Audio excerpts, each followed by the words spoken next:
మన కొదువులు తీర్చే మార్గాన్ని కొదువులు అనండి, వినండి, కొదువులు అనండి, కరువులు అనండి, కష్టాలు అనండి, ఏమైనా అనండి, ఇవన్నీ తీర్చుకోవటానికి యేసు ప్రభు వారు సొల్యూషన్ చెప్పాడు మనందరికీ. చాలామందికి ఉంటుంది ఈ ప్రశ్న, అసలు క్రైస్తవుడుగా మనకి యేసు ప్రభు ద్వారా ఇన్స్టెంట్లీ అనగా మనం అడిగింది వెంటనే మనం పొందుకోవటానికి ఏదన్నా ఒక ఈజీ మార్గం, సులువైన దారి యేసు ప్రభు వారు మనకేం చెప్పాడా? క్రైస్తవంలో ఉందా, బైబిల్లో ఉందా అనే ప్రశ్న నీకు నాకు మనందరికి వస్తుంది, రావాలి. దానికి త్వరగా మనం చెప్పేసుకుని మనం దాని సమాధానం చెప్పుకొని ముందుకెళ్ళిపోదాం. మత్తయి సువార్త 6వ అధ్యాయంలో 24వ వచనం, 27, 32, 33 చూడండి. మత్తయి సువార్త 6వ అధ్యాయం 24, మత్తయి సువార్త 6వ అధ్యాయం 24, 6వ అధ్యాయం 32, 33 చూద్దామా? అక్కడ ఏముందంటే, కాగా మీరు ఆయన నీతిని రాజ్యమును మొదట వెదకండి, అప్పుడు మీకేం కావాలినో అనుగ్రహించబడును. అప్పుడు మీకేం కావాలినో చెప్పండి. అది మీకేం కావాలనో, నాకేం కావాలనో, నీకేం కావాలనో దేవుడు అనుగ్రహిస్తానంటున్నాడు. అనుగ్రహిస్తాను. ఐ విల్ గివ్ యూ, నేను నీకు ఇస్తా. కానీ నువ్వు ఇక్కడ షరతు ఉంది. ఏమిటనగా, మొదటగా నా నీతి చెప్పండి, రాజ్యాన్ని వెదకండి. రాజ్యము అంటే యేసు ప్రభువు వారు ఈ భూమి మీదకి వచ్చినాక ఆయన ఏమన్నాడంటే, ఆయన ప్రసంగం ప్రారంభించాడు. ఆయన వాక్యం చెబుతే ఏమనంటే 4వ అధ్యాయంలో ఉంటుంది మత్తయి సువార్తలో, పరలోక రాజ్యము సమీపించి ఉన్నది, మారు మనసు పొందుడి. పరలోక రాజ్యం అంటాడు ఆయన. మార్కు సువార్త, లూకా సువార్త, యోహాను సువార్తలో చూస్తేనేమో దేవుని రాజ్యం అని అంటారు. మత్తయి సువార్తలోనే పరలోక రాజ్యం అంటారు. పరలోక రాజ్యం అన్నా దేవుని రాజ్యం అన్నా ఒకటే. ఏమన్నాడు యేసు ప్రభువు వారు? పరలోక రాజ్యము సమీపించి ఉన్నది, మీరేం చేయాలి? మారు మనసు పొంది బాప్తిసం పొందండి, అంతే. అంటే పరలోక రాజ్యాన్ని ఇక్కడేమన్నాడు? ముందుగా మీకేం కావాలో అనుగ్రహించబడాలంటే మీరేం చేయాలి? నా నీతిని, రాజ్యాన్ని. మరి ఆ రాజ్యములోనికి మనం ఎంట్రన్స్ అవ్వాలంటే ఏం చేయమనంటే బాప్తిసం పొందమన్నాడు ఫస్ట్. అంటే పరలోక రాజ్యాన్ని ఎదగమన్నాడుగా. ఆ రాజ్యాన్ని ఎదగటానికి మొదటి స్టెప్ ఏంటంటే, మొదటి డోర్ ఏంటంటే, అవకాశం ఏంటి చెప్పండి? దానికి బాప్తిసం పొందాలంట పరలోక రాజ్యంలోకి వెళ్ళటానికి. పరలోక రాజ్యములో అంటే మీకేం కావాలో అనుగ్రహించబడాలంటే పరలోక రాజ్యాన్ని ఎదగండి. పరలోక రాజ్యములోనికి నువ్వు వెళ్ళాలంటే, ఆ రాజ్యములో ప్రవేశించాలంటే నువ్వేం చేయాలి? బాప్తిసం పొందాలి. ఎంతమంది పొందాం బాప్తిసం? సంతోషం ఎత్తుకోండి, సంతోషంగా చూపించండి. బాప్తిసం పొందాను, హల్లెలూయా. ఇప్పుడంటే మీరెవరు? పరలోక రాజ్యానికి టిక్కెట్ తీసేసుకున్నారు మీరందరూ. అంటే దేవుని రాజ్యానికి మనందరూ టిక్కెట్టు తీసుకున్నాం. ఇంకా తీసుకున్న వాళ్ళందరూ తొందరలో తీసుకోండి. ఎందుకంటే ఈ లోక రాజ్యాలన్నీ ఏమైపోతాయి? అది ఒకవేళ అందుకని ఈ లోకరాజ్యాలు నశించక ముందే పరలోక రాజ్యానికి దేవుడు మనం ప్రవేశించమని. ఈ భూమి మీద మనం అన్నీ పొందుకుంటాం. వినండి క్రైస్తవులారా, ఆయన ఏడిపించేవాడు కాదు, దుఃఖపెట్టేవాడు కాదు. తన ప్రజలను ఆయన రక్తంతో కడగబడిన నీవు నేను విలువైన వారిగా బతకాలని ఆయన కోరుకుంటాడు. ఏ తండ్రి శరీర సంబంధ తండ్రి అయినా తన పిల్లలు ఉన్నతంగా ఉండాలని కోరుకోడా? ఆయన అన్నాడు అక్కడికి, మీలో మీ పిల్లలు మిమ్మల్ని ఏమని అడిగితే, అనగా ఒక చేపని అడిగితే మీరేమిస్తారు? శ్రేష్టమైన చేప కొనిస్తారు. పామును ఎవరు కొనివ్వరు కదా. అలాగే మీ పిల్లాడు ఒక బ్రెడ్ కావాలంటాడు, ఓ రొట్టె కావాలంట, రొట్టె కొనిస్తారా? రాయిని తీసుకొచ్చి ఈ రొట్టె అంటారా? మీకే ఇంత జ్ఞానం, ఇంత ప్రేమ, అంత జాలి మీ పిల్లల మీద ఉంటే మరి నాకెందుకు ఉంటుందబ్బా అని యేసు ప్రభువు వారు తన మనసు చెప్పాడు. కాకపోతే దాని మార్గం తెలియక బాధపడతా ఉంటారు. బాప్తిసం పొందామయ్యా, రక్షణ పొందామయ్యా, చర్చికి వెళ్తామయ్యా, చాలా కాలం నుండి క్రైస్తవునయ్యా అని ఏవో ఇంకా అసంతృప్తిగా, కొదువుగా, కొరతగా, లేమిగా, ఏదో ఇంకా లేదు, పొందలేనటువంటి అసంతృప్తిగా బతుకుతూ ఉంటారు. అలాంటి వాళ్ళని చూసి నాకు బాధ కలిగి నేను దేవుని పాదాలు పట్టుకుని, ప్రభా సొల్యూషన్ చెప్పు, దీని గురించి మార్గం ఏంటి, నా ప్రజలు, నా బిడ్డలు, మీరు నాకు ఇచ్చిన ఆత్మీయ సంఘానికి నేను చెప్పుకోవాలి, ప్రపంచం అంతా తెలియాలి. తెలిసిన వాళ్ళు చాలామంది తెలుసు, కానీ తెలియని వాళ్ళు చెప్పు. ఇది చదువుతున్నాము కానీ దీని అర్థం ఏంటి? మీకేం కావాలో అనుగ్రహించబడాలంటే ఏమన్నాడు? మనకేం కావాలో దేవుడు ఆయన ఇస్తానంటున్నాడు. దానికి షరతు ఏమన్నాడు? నా నీతి అనండి, రాజ్యాన్ని. రైట్, నీతి, ఆయన రాజ్యంలోకి ప్రవేశించడానికి ఏంటి మొదటి పెట్టు? ఇప్పుడు విన్నాం కదా, ఏమన్నాం అనండి? బాప్తిసం అనండి గట్టిగా, అంతే కదా. నమ్మేము, బాప్తిసం పొంది రక్షణ పొందాం. బాప్తిసం పరలోకానికి, రాజ్యంలోనికి ప్రవేశానికి ఒక టికెట్ తీసేసుకున్నాం. సరే, ఇంతకీ ఈ పరలోక రాజ్యం అనేది ఎక్కడుంటుంది? పరలోక రాజ్యం ఎక్కడుంటుంది అంటే ఎక్కడుంటుందో ఇప్పుడు అడుగుదాం, బైబిల్ని అడుగుదాం. సొంత మాటలు వద్దా?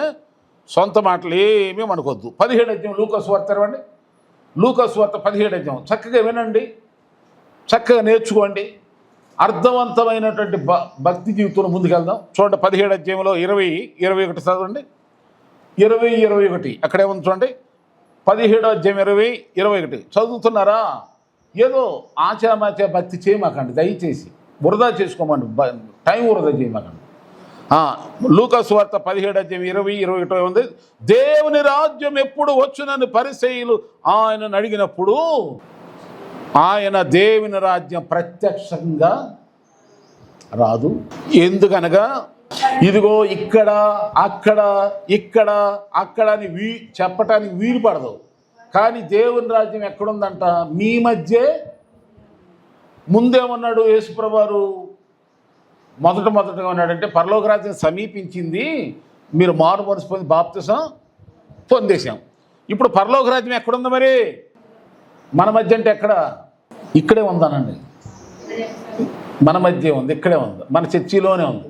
మళ్ళీ ఏమన్నాడు అక్కడ? ఇక్కడ, అక్కడ అని వీలు పడదు. అంటే అర్థం ఏంటి? ఇక్కడే ఉన్నాడు అనే లేదు, మనమందరం ఎక్కడ కూడుకుంటే అక్కడ. అది మీ ఇంట్లో కూడుకుంటామా? అక్కడ ఉన్నాడు. ఒకవేళ ఎక్కడన్నా వేరే చోట ఎక్కడ కూడుకున్నామా? అక్కడ ఉంటాడు.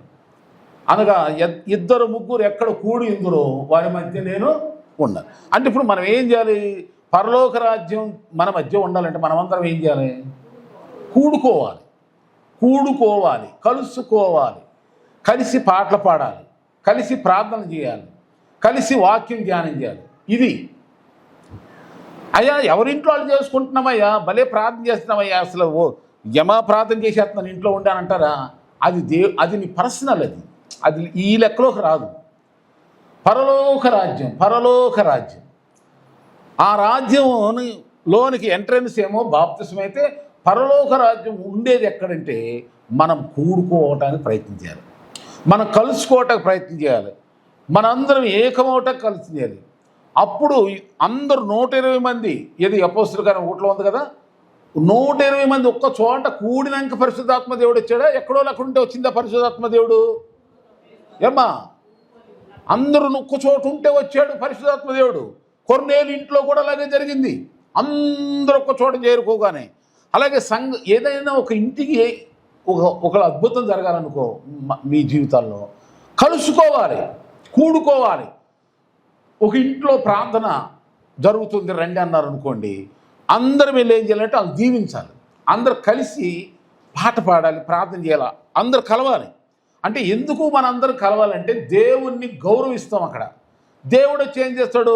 ఆ ఇంటికి కార్యం మనం ఏం చేయకూడదు. ఇప్పుడు ఎవరైనా బర్త్డే మీటింగ్ అని చెప్పారు, గిఫ్ట్లతో పని లేదు. మన వల్ల అసలైనటువంటి దేవుణ్ణి వెళ్ళి ఆరాధిస్తే చాలు, ఇంట్లోకి వెళ్ళి దేవుణ్ణి, అదే నువ్వు ఇచ్చే పెద్ద గిఫ్ట్. మేము అందుకనే మొన్న మా మనవరాలిది అన్నప్రసన్న సమయంలో పోయినది వరకున ఎవరికి చెప్పలా. చెప్తే అది ఏమవుతుందంటే ఏదో లోక పద్ధతి అవుద్ది. ఏది మా ఇంట్లో పెళ్ళి ఉంది, ఏది బర్త్డే ఉంది, అన్నప్రసాదం, ఈ అట్లా కాదు. మిమ్మల్ని అందరూ కోరుకున్నది ఏంటంటే, నేను నా కుమారుడు మీరందరూ ప్రార్థిస్తే చాలు, మాకు విశ్వాసం ఉంది. అంతే తప్ప మేము లోక పద్ధతిలో మీకేదో కబురు చెప్పడం, అయ్యో పాస్టర్ గారు చెప్పాడని చెప్పి ఏదో గిఫ్ట్ పట్టుకోవటం అవసరం లేదు. ప్రార్థన కోరుకున్నాం. అందుకని మేము ఎవరికి ఫోన్ చేసి కానీ, ఇంటికి వచ్చినా కానీ ఎవరికి చెప్పలేను. నేను ఇంటికి వెళ్ళా కానీ ఎవరికి ఆ మాట చెప్పలే. అంటే అర్థం ఏంటంటే, మీ ప్రార్థనలు కోరుకుంటున్నాం కానీ గిఫ్ట్లు అవసరం లేదు. వాళ్ళు ఇస్తే ఉంటే కాదను, అది వేరే విషయం.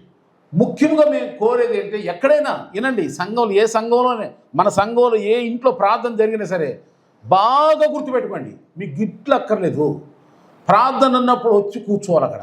ఎందుకు రావాలంటే, ఆ ఇంటిని దీవించాలి. మీరు వచ్చి ఆ ఇంటిని మీరు బలపరచాలి. అంటే మీరు వచ్చి భయభక్తులతో, శ్రద్ధ, శుద్ధ హృదయంతో, ప్రశస్తమైన మనసుతో అక్కడికి వచ్చి, స్తోత్రం ప్రభువా ఈ ఇంటిని ఆశ్రయించయ్యా అంటే చాలు. మీరు 10 లక్షలు ఇచ్చినట్టే దేవుని స్తోత్రం. అర్థమవుతుందా మీ విలువ? అర్థమవుతుందా? 10 లక్షలు ఎక్కువ, ఈ మామూలు నువ్వు అనుకున్న గిఫ్ట్లు ఎక్కువ. అంటే దేవుడు రావటం ముఖ్యమా, మన గిఫ్ట్లు ముఖ్యమా? అది దేవుడు రావాలంటే ఎక్కడుంటాడు? పరలోక రాజ్యం ఎక్కడ? మీరు ఎక్కడ కూడుకుంటారో అక్కడ నేనుంటా. అందుకనే ఈ కూడికలు కలుసుకునేది. లేకపోతే సరదాగా ఈ పాస్టర్ గారు ఎవరిని తిరగలేడా, ఎంజాయ్ చేయలేడా, కుదరదు అనుకుంటున్నారా? సంపాదించుకోవడం కుదరదా? లోకాన్ని అనుభవించడం చేతకాక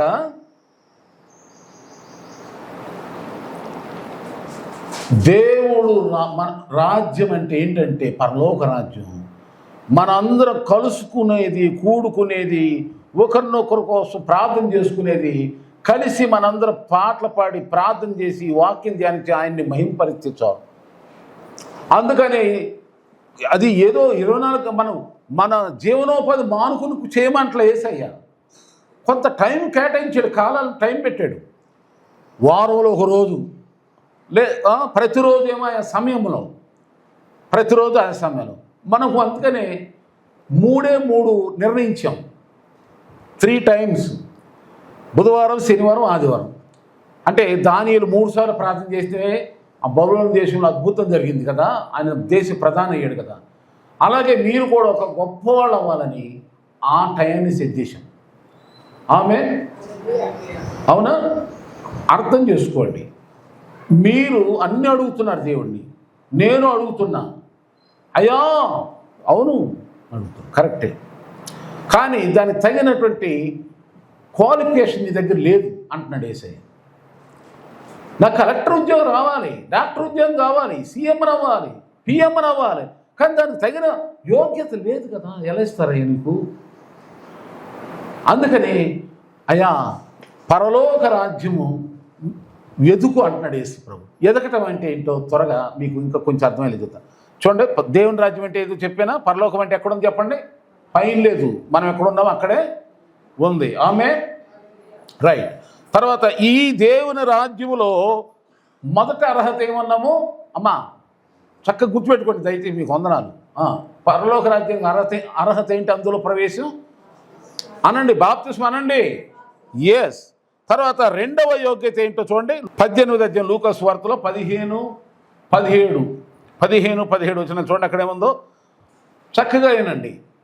నేనేదో చెప్పేసి ఆదివారం కాబట్టి ఒక వంతు గంతేసి ప్రసంగం చేసి తప్పుకుందామని నాకు లేదు. అసలు ఒక సీరియస్గా ఉందాం, మీరు నేను వాక్యానికి తగినట్టుగా ఉందాం, ఆశీర్వించబడదాం.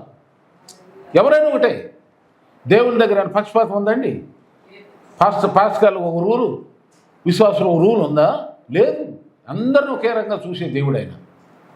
అందుకని ముందే చెప్పే నేను, ఇది మీకని కాదు, సేవకురికి, నాకు కూడా అందరు కలిపి చెప్పుకుందాం ఈ మాట అంటున్నా. ఆమె ఏమంతేనా? రైట్. ఇప్పుడు ఏంటి అక్కడ చదవండి ఉంది ఇక పరలోక రాజ్యానికి రెండవ యోగ్యత ఏంటంటే లూకా సువార్త 18వ అధ్యాయం 15-17 ఏముంది? తమ శిశువులను ముట్టవలని కొందరు ఆయన వద్దకు వారిని తీసుకొని రాగా, ఆయన శిష్యులు అది చూసి తీసుకొని వచ్చిన వారిని గద్దించారు. ఇక తర్వాత లాస్ట్ అమ్మ 17లో ఏమని చూడండి. ఇదిగో ఈ చిన్న బిడ్డ వలె దేవుని రాజ్యము అంగీకరించకపోతే అంటే ఇప్పుడు పరలోక రాజ్యానికి రెండో క్వాలిఫికేషన్ ఏంటంటే రెండోది ఏంటంటే చిన్న పిల్లల్లాగా ఉండాలి. చెప్పండి ఎలా ఉండాలి? చెప్పండి ఎలా ఉండాలి? చిన్న పిల్లలు అనండి. ఒక చిన్న పిల్లలకి నడవాలన్నా, తినాలన్నా, సంపాదించాలన్నా, స్నానం చేయించాలన్నా, శుభ్రాలు అన్నీ కావాలన్నా పిల్లలకి ఎవరు కావాలి? పెద్దలు అవసరం.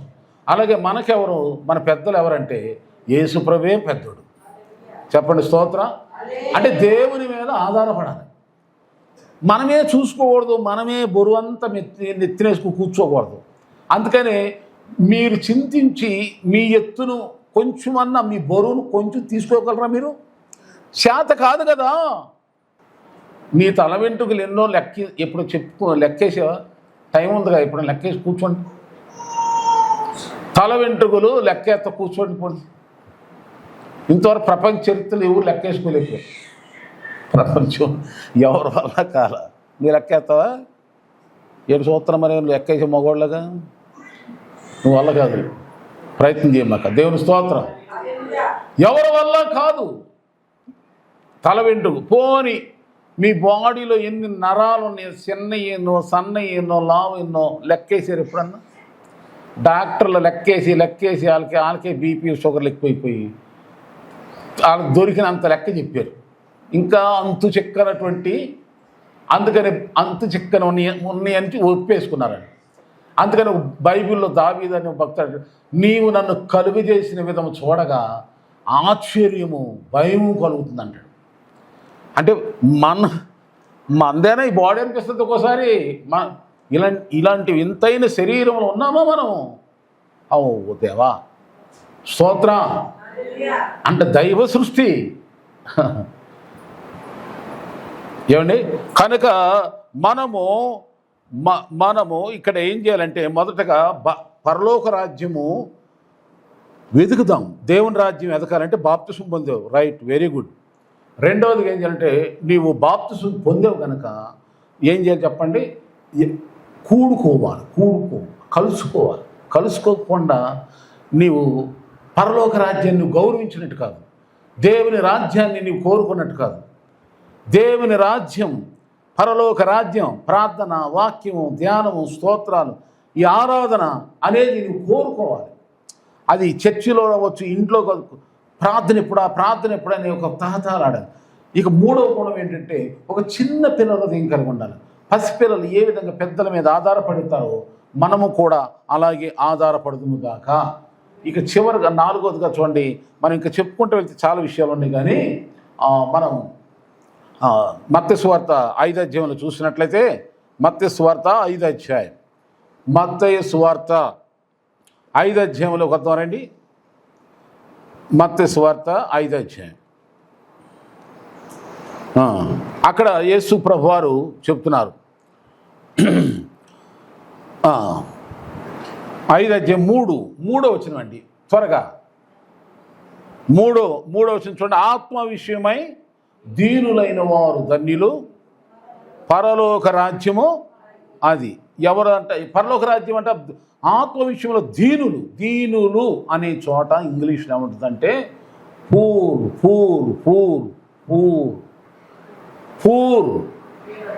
POOR. పూర్ అంటే బీదవాడు. ఇంకా చెప్పాలంటే బెగ్గరు. జడుసుకోమాకన్నమాట, లోతు అర్థం చెప్తా. పూర్ అంటే అడుక్కునేవాడు, బెగ్గర్. ఇప్పుడు మనం ఎలా ఉండాలని చెప్పాడు యేసుప్రభువు, ఎలా ఉండాలని కోరుకుంటున్నాడంటే ఆయనంట ఒక అడుక్కునేవాడు, అయ్యా అమ్మా అని ఎలా అంటాడు. మనం కూడా ఆ దేవుణ్ణి అలా అడుక్కునే విధంగా ఉండమంటున్నాడు. తప్ప మంచిదని అంటారా? మేము దేవుణ్ణి అడగమండి అంటారా? దేవుణ్ణి అంటే ఎలా అడగాలంట చెప్పండి? ఇలా పెట్టాలి. నేను చాలామంది కోట్ల అధిపతులైనటువంటి క్రైస్తవుల్ని నేను చూశాను. నాకు ఆశ్చర్యం వేసింది.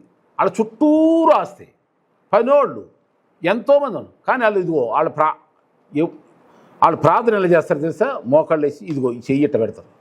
అయ్యా ప్రభా, అయ్యా దయసూపయ్యా, అయ్యా ఈ తెలంగాణలో అయితే అయ్యా నీ బాంచేనాయన, అయ్యా తండ్రి ప్రభా కనికరించయ్యా. ఈ కథ తెలుగులో ఇంగ్లీష్లో అందరూ కూడా ప్రభా అయ్యా దయచూపాయి, అయ్యా నీ బానిసనయ్యా, నీ దాసిని అయ్యా, నీ దాసుని ఇలా అడుగుతూ.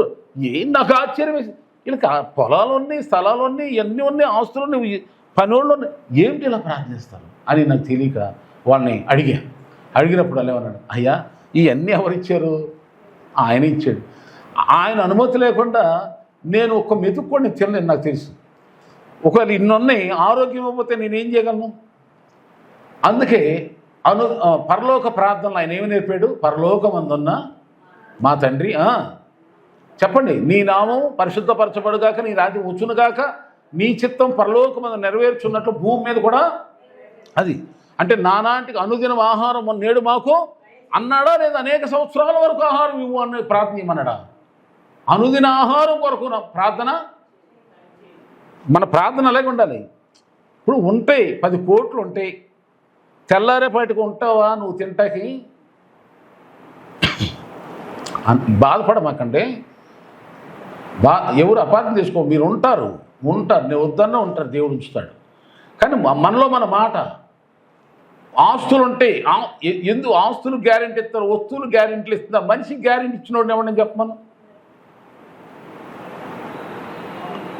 అంటే మనం ఎవరి మీద ఆధారపడే చెప్పండి అది.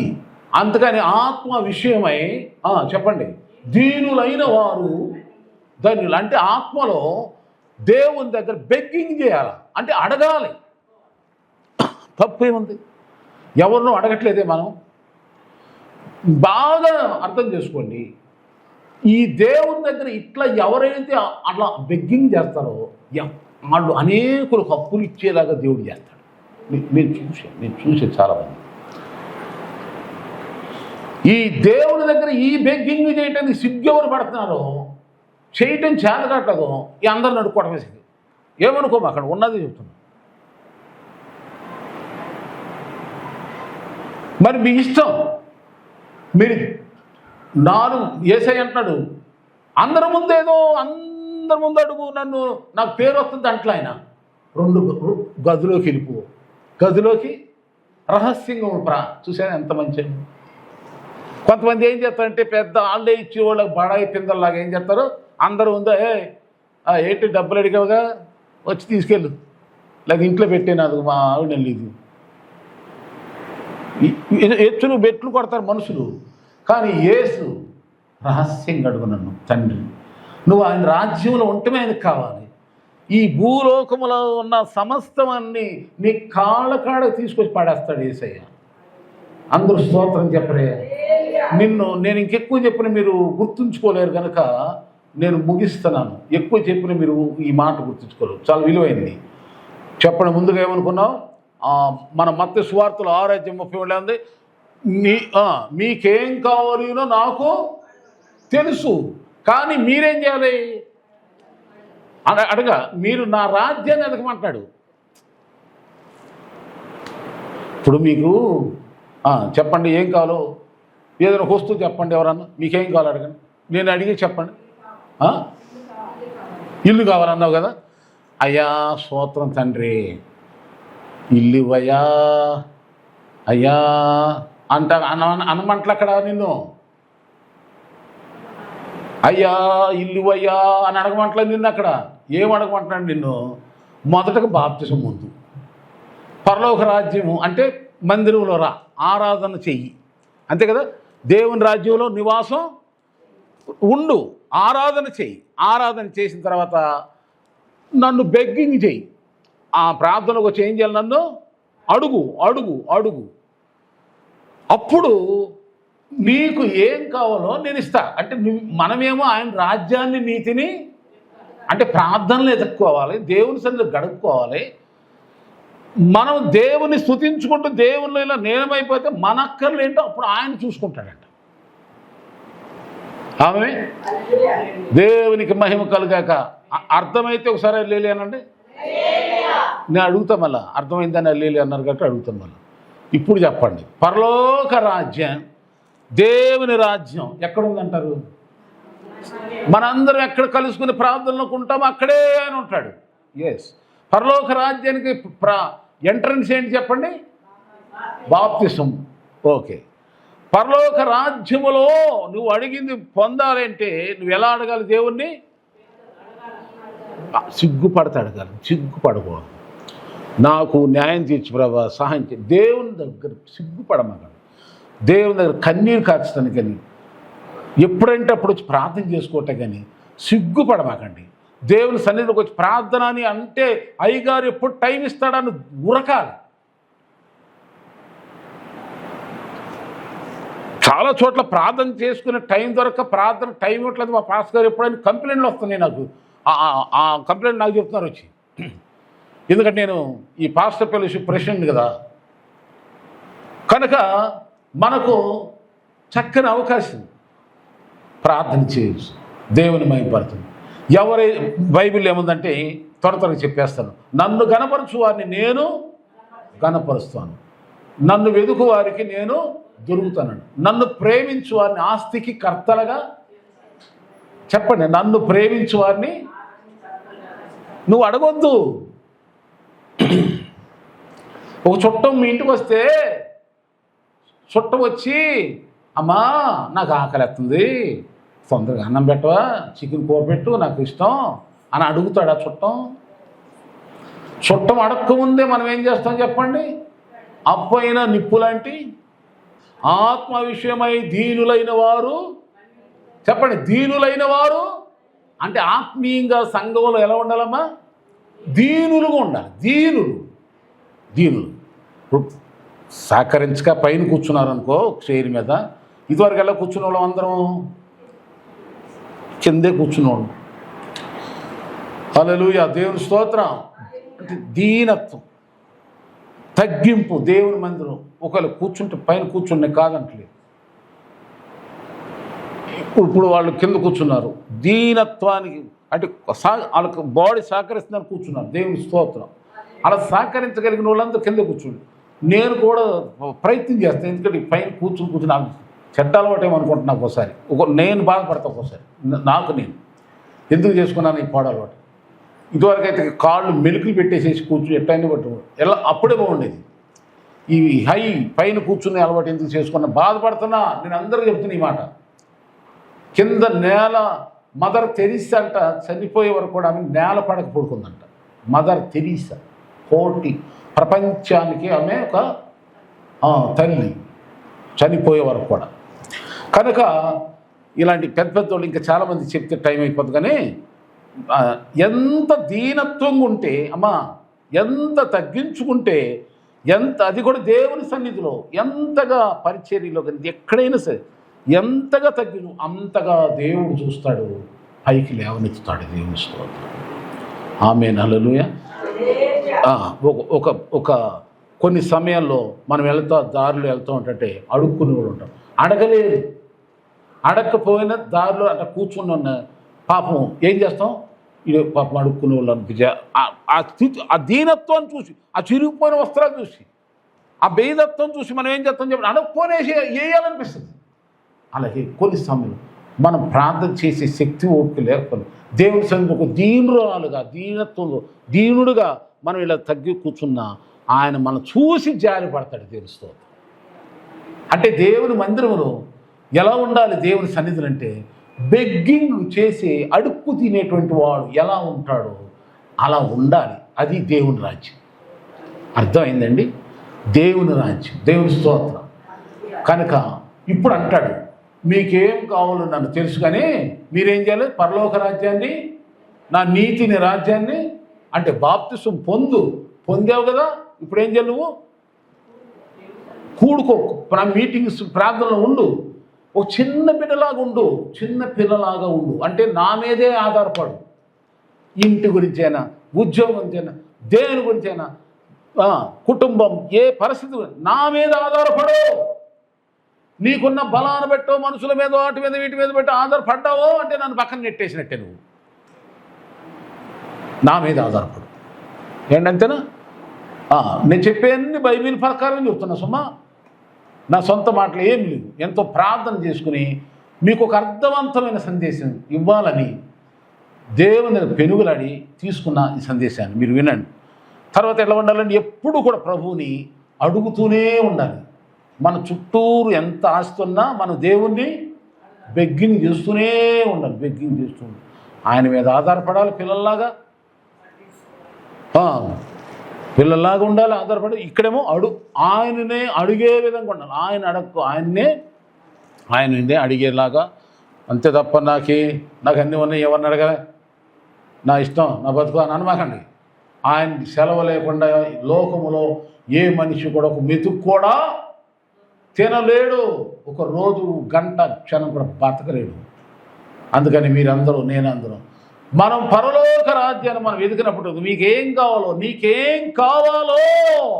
ఒక ఆయన చెన్నై నుండి ఒక ఆయన రక్షణ పొందాడు, మార్బల్స్ పొందాడు, మద్రాసు. ఆయన అనుకున్నాడంట, ఇంకో కారు ఉంటే, ఓ బిల్డింగ్ ఉంటే, లేదా ఈ స్థితి, ఒక ప్లాన్ వేసుకున్నాడంట. కానీ దేవుణ్ణి నమ్ముకున్నాడంట. ఆయన ఊహలకు అందని విధంగా దేవుడు ఆయన్ని రక్షణ పొంది పాటలు పాడుతున్నాడు. అతను రక్షణ పొంది పాటలు దేవుడు వరం ఇచ్చాడు. కోట్లుగా ప్రపంచమంతా దిగుతున్నాడు. అనుకోలేదంట అట్లా అవుతాడని. నీవు కూడా అంతే. అసలు ఆయన ప్లాన్లో ఎంత ఉందో మన ఎల్ల ఆయన ప్రభువా నీ చిత్తమను మనం ఎప్పుడు అంచనా వేసుకుంటాం. మా వాళ్ళు మా మమ్మీ డాడీ ఎంత ఉన్నారు, నేను ఎంత ఉంటా, చాలులే.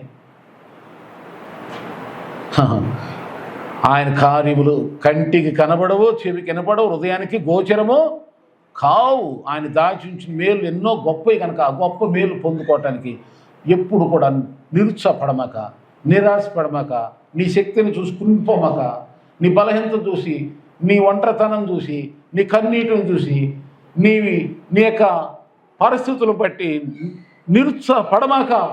యేసు నీతో ఉన్నాడు.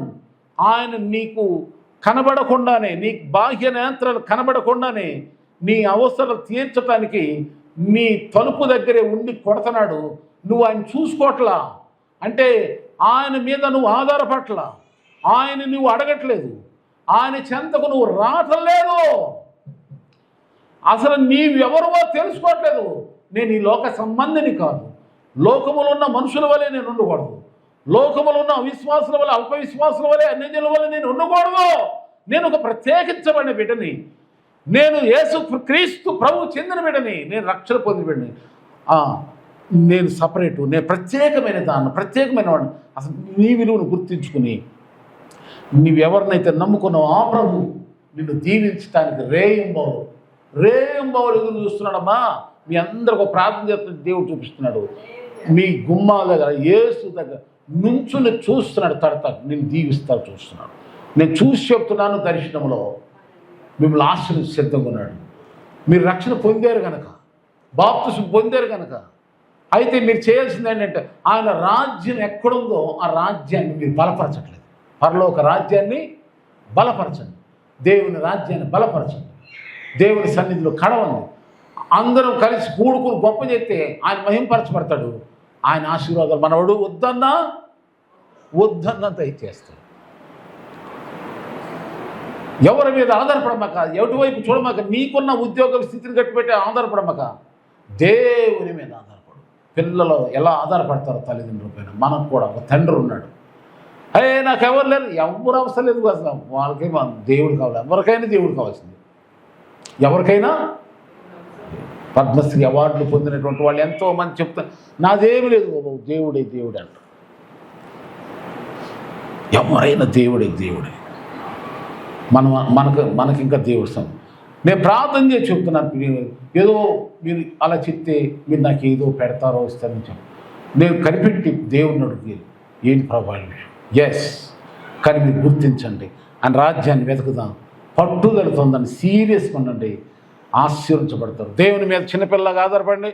ఎప్పుడు కూడా ఆత్మ విషయంలో దేవుని దగ్గరకు వచ్చి దీనత్వంతో ఒక అడుక్కునేవాళ్ళు అడుక్కున్నట్టుగా ప్రభు పాదాలు పట్టుకుని, అయ్యా శరణం శరణం శరణం శరణం తండ్రి శరణం. పట్టు చీర వేసుకొచ్చిన, ₹1,00,00,000 కారు నువ్వు వేసుకొచ్చినా సరే చర్చికి, అయ్యా నీ శరణం తండ్రి, అయ్యా ప్రభా. ఒకవేళ నీకు బంగారు మోయలేనంత బంగారు దేవుడికి ఇచ్చిన, అయ్యా తండ్రి నీ శరణం అయ్యా. ఇది మాత్రం మర్చిపోక, ఇది హంబుల్ దీనత్వం. ఆ స్థితిలో ఉన్నవాడిని ఎవరు అనసలేరు, దేవుని దగ్గర దూరం చేయలేరు అలాంటి వాళ్ళు. ఆమేన్. కొంతమందికి ఏంటంటే కొంచెం వచ్చే వరకు ఏంటంటే అది మర్చిపోయి గర్వాన్ని తెచ్చుకొని అలాంటి దీనత్వంతో కన్నీళ్లతో ప్రార్థన చేసి ఆ అనుభవాన్ని పోగొట్టేసుకుంటారు. సైతాన్ ఎంటర్ అయిపోతుంది. ఆ సైతాన్ ఎంటర్ అయిపోయి గర్వం వచ్చేస్తుంది. చూడు, ఇప్పుడైనా చాలామంది ఏం చేస్తారు, కష్టాలు ఉంటేనే ఒకలాగా ప్రవర్తిస్తారు, కష్టాలు ఉంటే ఒకలాగా ఉంటారు, కష్టాలు పోయిన ఇంకోలాగా ప్రవర్తిస్తారు. మారిపోతారు మనుషులు మన కళ్ళ ముందు. ఆశ్చర్యం వేస్తుంది నాకు. ఉండకూడదు. ఆమె ఎప్పుడు ఒకలాగే ఉందము గాక. దేవుని నడుపుకుని దేవుని సన్నిధి దీనులు ఉండము. దేవుడు మీ అందరినీ కూడా దీవించునుగాక. యేసుక్రీస్తు నామమున మీరందరూ బహుధన్యులగుదురుగాక. మీకేం కావాలో ఆయనే ఇస్తాడు. చెప్పండి, ఆయనే. నాకేం కావాలో నీకు తెలుసయ్యా, నువ్వు ఇచ్చేసాను. దేవుని స్తోత్రం. నువ్వు అనమాక, నువ్వు అడిగితే కొంచెం అడుగుతావు, అది సంగతి. నేను అడిగిన దేవుని కొంచెం అడుగుతా, కానీ ప్రభా నీ ఇష్టం వచ్చిన కారు ఇవ్వయ్యా, నీ ఇష్టం వచ్చిన విధంగా నన్ను ఆశ్రయించినయ్యా, నీ ఇష్టమైన మంచి నాకు కావాలయ్యా ఆహారం. ఎవరమైనా అలా అడుగుదాం. అప్పుడు ఆయన ఆకాశ ద్వారాలు తెరిచి పట్టజాలని ఊహల కందని విధంగా దేవుడు దీవిస్తాడు. దేవుడు మీ అందరిని ఆశ్రయించుగాక. దేవుడు దీవించుగాక.